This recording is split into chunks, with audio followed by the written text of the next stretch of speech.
Roméo Pérus.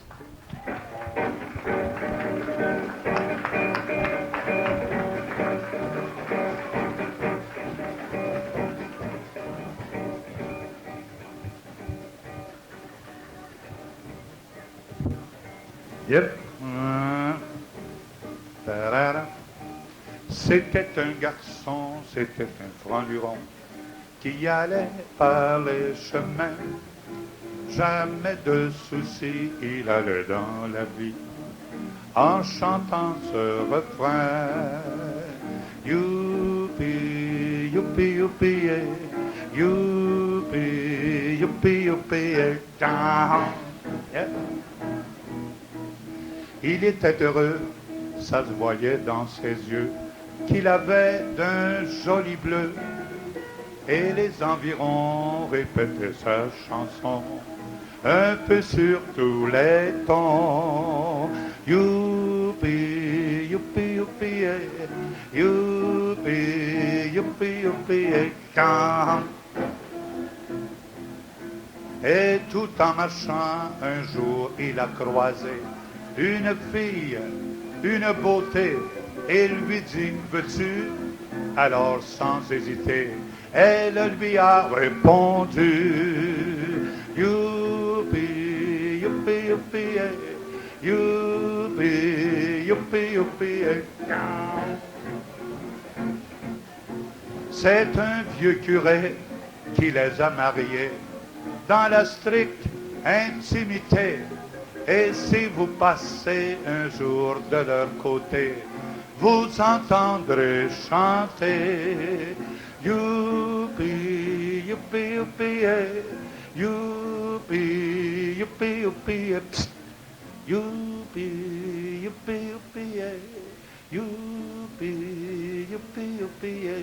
Youpi, youpi, yeah. Youpi, youpi, yeah.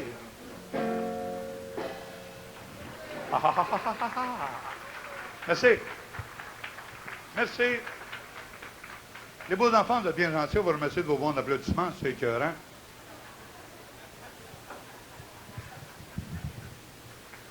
On ne vous plaint pas d'avoir l'air bête au prix qu'ils vendent la boisson ici. Encore une fois, au nom de la direction, on voudrait vous souhaiter la plus cordiale et bienvenue ici dans le garage, au très chic cabaret Tropicana. Très chic que vous pouvez dire ça, c'est dans mon contrat, mais un petit peu de peinture, ça fera pas de tort. Vous devriez voir la chambre qu'ils m'ont donnée en arrière, les enfants, c'est épouvantable. C'est pas des coquerelles, c'est des 10 roues. Ils se mettent trois pour transporter une vache. On va vous dire que pour Roméo Pérus, c'est un plaisir financier d'être ici ce soir. Vous avez constaté qu'encore une fois, notre charmant patron, M. Goudreau, s'était forcé pour vous présenter quelques minutes de plaisir. Parce que les petits-enfants vont terminer l'année en beauté. Je pense qu'on va avoir du fun. Vous allez voir, ça va brasser. Vous avez répondu à notre appel. Ça nous fait bien plaisir. Fait qu'on va vous demander encore une fois de nous aider à nous donner un petit peu de silence et nous sommes assurés que les quelques minutes de plaisir qui passeront avec nous seront vous distraire, vous amuser, vous faire oublier les tracas de la journée. For the English-speaking people in the audience, same goddamn thing in English. What the hell? En province de Québec, nous ne faisons pas parler anglais, c'est pas vrai. Soyons maîtres chez nous, le Canada aux Canadiens, les États aux Italiens, pas la France aux franciscains. Il y a une de mes chums qui s'en va à confesse, la semaine dernière, il dit, monsieur le curé, je m'accuse d'avoir tué un Anglais. Le curé dit, comment pour tes péchés mortels? Il y a deux lions qui suivaient dans le jungle, ils suivaient pas mal proche. Puis le lion d'en arrière se sort la langue. Vous avez vu ça, vous autres, une langue de lion? C'est à peu près comme une pelle numéro 8, vous comprenez? Il sort la langue des enfants, puis il swing ça dans le derrière du lion d'en avant. Le lion d'en avant dit « Wow! » Un gros lion, comment dire? « Wow! » Il dit « Es-tu rendu un lion au lion, toi, là? » L'autre dit « Parle-moi-en pas, je viens de manger un anglais, je vais monter ce maudit goulotte dans la gueule. » Vous avez remarqué, quand un anglais a mal à la tête, il prend toujours 4 aspirines, une dans chaque coin. La semaine dernière, il y a un de mes amis qui attendait son avion d'Orval. Puis un type s'approche de lui, puis le gars cassait le français. Le gars regarde mon chum, il dit, mon ami, pourriez-vous me donner 30 sous, s'il vous plaît? Mon chum, pourquoi je te donnais 30 sous? Maudit meilleur, je te connais pas. Notre argent, on ne donne pas ça à tout le monde demain. Il dit, je suis un Anglais d'Angleterre. Je retourne dans mon beau pays. Il me manque 30 sous pour acheter mon billet. Pourriez-vous me donner 30 sous? Mon chum, tu es un Anglais, tu retournes dans ton pays, ça fait plaisir. Attends un peu. Fouille dans sa poche, il n'y avait pas de change. Il a donné une pièce. Le gars, j'ai dit 30 sous, pas une pièce. Mon chum, il dit, garde le change, emmène-en 3 autres avec toi.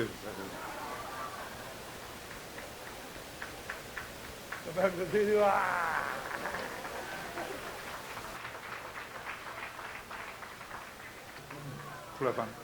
Avant de commencer le spectacle, si vous voulez bien, on va donner un tour d'applaudissement bien mérité à nos musiciens qui travaillent très fort. Ils sont responsables de la belle musique que nous avons ici. Belle musique, c'est écœurant.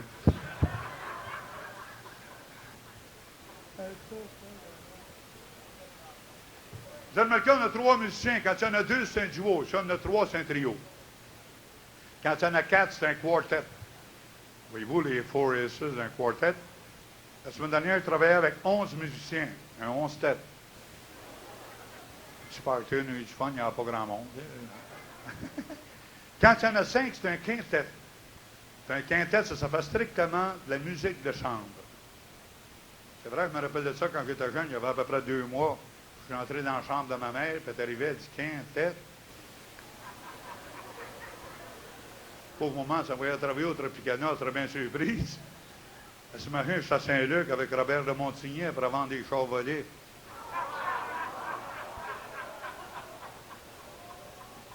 Vos amis, mesdames et messieurs, mes amis, nos musiciens du spectacle, M. Diot et son ensemble. On leur donne un tour.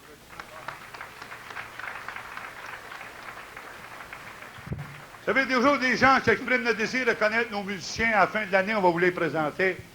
Pour commencer, mesdames et messieurs, nous avons à la contrebasse, un gars, nous arrivons d'Angleterre.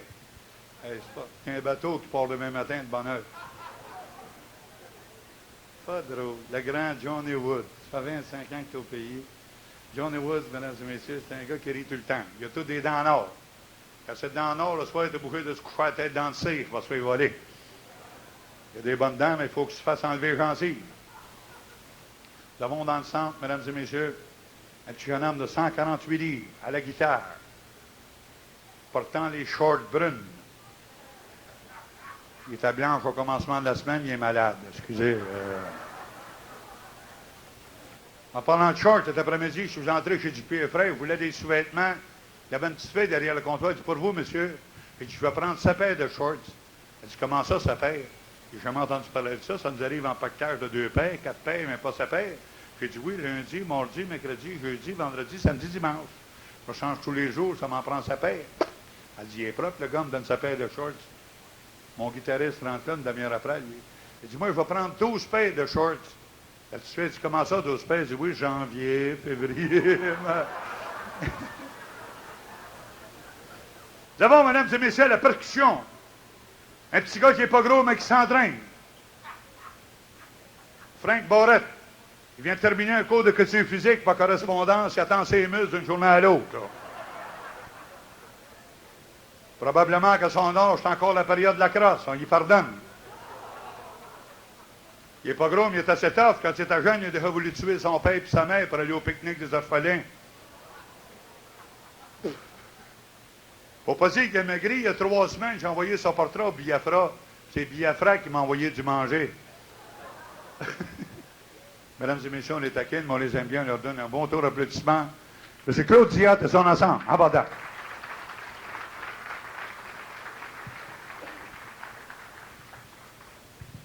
Moi, chers amis, mon nom, c'est Roméo Pérus. Pas de maladie, c'est mon vrai nom.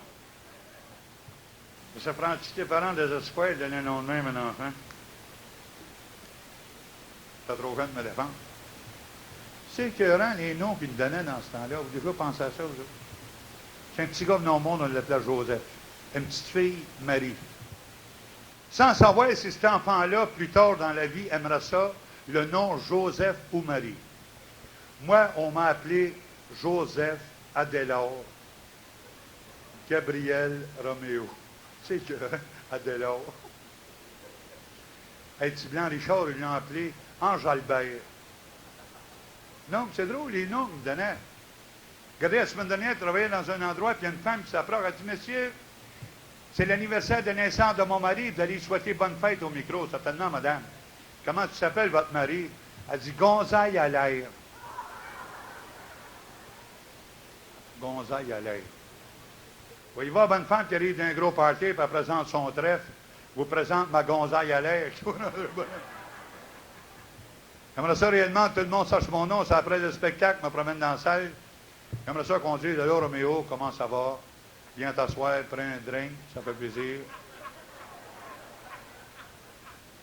Venez-vous bon, il sera. Avant de commencer le spectacle, j'ai une annonce à faire de la part de la direction.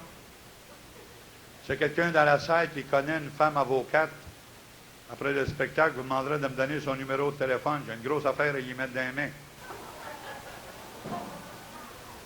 En entrant ce soir, il y a un gars qui dit, mais oh, comment ça va? Ça va bien? C'est le seul, il y a un nouveau club dans le bout. Il dit, ouais? Comment il s'appelle? Il dit, le vagin. Le vagin? Il dit, va pas là, c'est un trou. Regardez, avant-hier, j'étais mangé, me promenais dans l'ouest de la ville, après faire mes derniers magasinages de fin d'année. Puis je me donne à être sur la rue Crescent, il y a des petits restaurants français dans ce bout-là. J'avais faim. J'ai stationné ma voiture, j'ai dû m'aller prendre une petite bouchée. J'entre dans un restaurant français, les Halles. Une petite place tranquille, comprends-tu? Une dizaine de tables, tout le monde mangeait tranquillement. Tout à coup, les petits-enfants, il arrive un gars, 6 pieds 8, 290 livres, le cou à peu près comme une cuisse, un gros cochon. Le gars rentre, il s'assoit. Avant que la serveuse ait le temps d'y parler, il y avait du pain dans une corbeille sur la table. Il commence à manger du pain, puis il n'a du tapage, comprends-tu?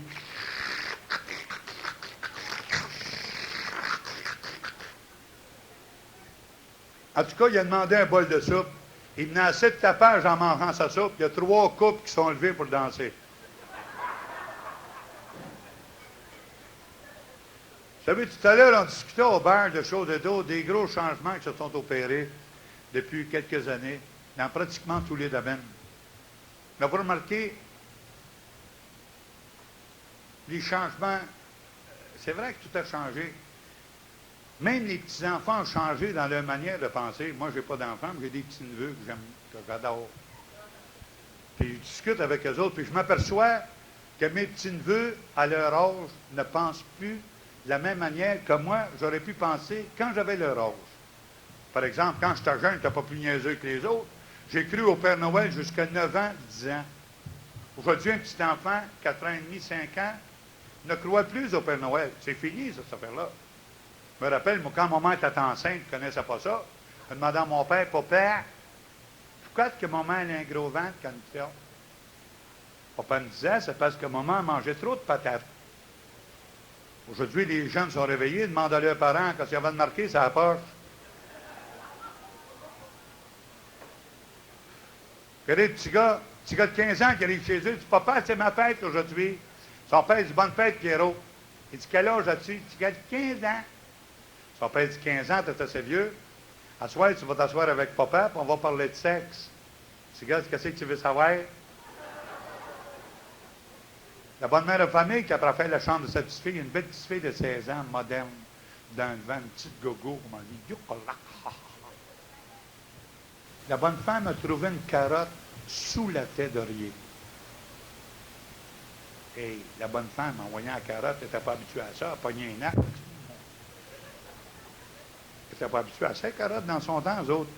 Ça, chandelle, siège Pascal,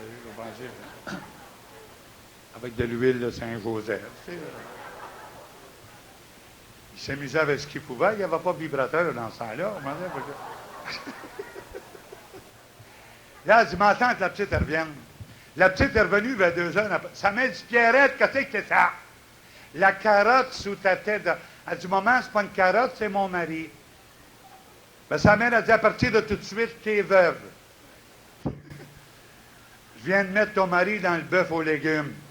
Vous allez dire, ouais, le grévé, c'est ce bœuf-là, vous autres. Les deux filles qui se rencontrent, il y en a une qui demande à l'autre, elle dit, après que tu as fait l'amour, est-ce que tu fumes?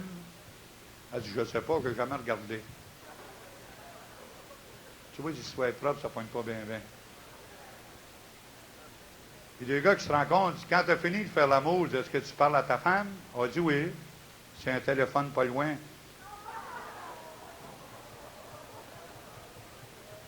Il dit, as-tu reçu ton chèque d'impôt?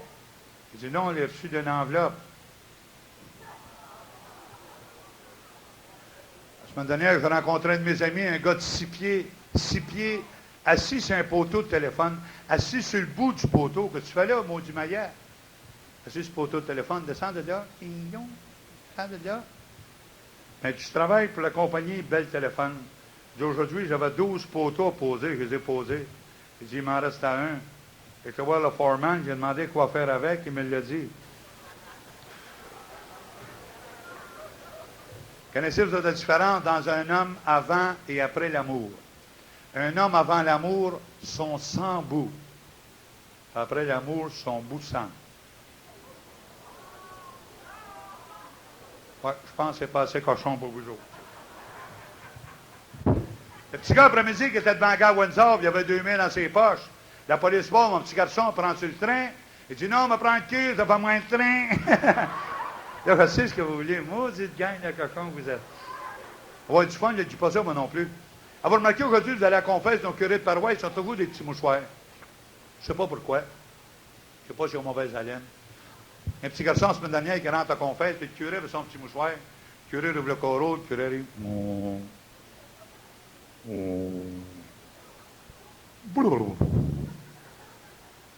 T'as toujours quelque maudite affaire à nous compter, puis on ne comprend rien. Comprends-tu, le curé dit, mon enfant, vous allez offrir votre confession au nom d'avant de Sainte-Anne.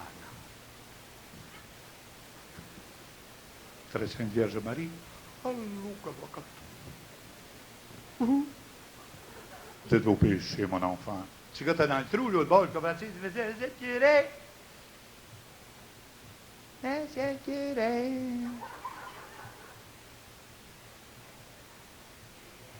Je m'accuse. Je m'accuse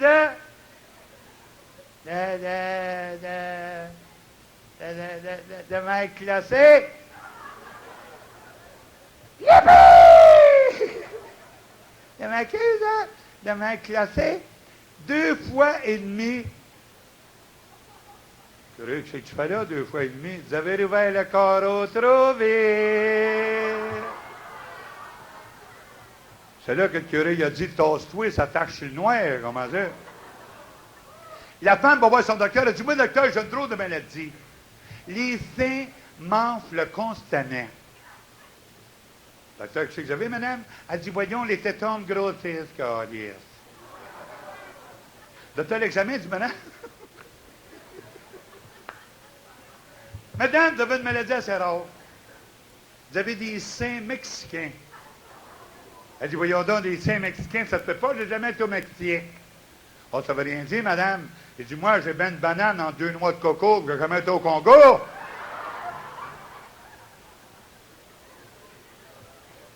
La maîtresse posait des questions aux élèves. Mes petits-enfants, vous allez me nommer des animaux qui ont du poil. Non, je suis là, des animaux qui ont du poil. Des animaux qui ont du poil, c'est fin, hein, des animaux qui ont du poil. Un chat, mademoiselle, un chat. Un chat. Un chat, c'est une bubitre. Une bubitre qui a beaucoup de poils. Elle dit, c'est bon. Deuxième se lève. Hein?